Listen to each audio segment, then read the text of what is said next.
தனி அறையில் வைத்து கவனிக்கப்பட்ட தெய்வானை 11 நாட்களுக்கு பிறகு முதன்முறையாக வெளியில் அழைத்து வரப்பட்டுள்ளது.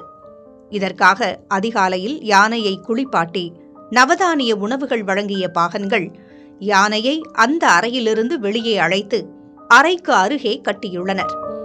மேலும் தனக்கு கொடுக்கப்படும் பச்சை நாற்றை உண்டு மகிழ்ந்து வருகிறது தெய்வானை. இத்தனை நாட்களுக்கு பிறகு வெளியே வந்துள்ள தெய்வானையை அந்த வழியாக செல்லும் பக்தர்கள் வேடிக்கை பார்த்தபடி செல்கின்றனர்.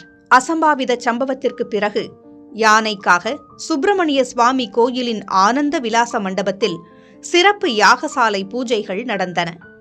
இதில் கும்பத்தில் வைக்கப்பட்ட புனித நீர் தெய்வானை மீதும் அது இருந்த தனி அறையிலும் தெளிக்கப்பட்டது.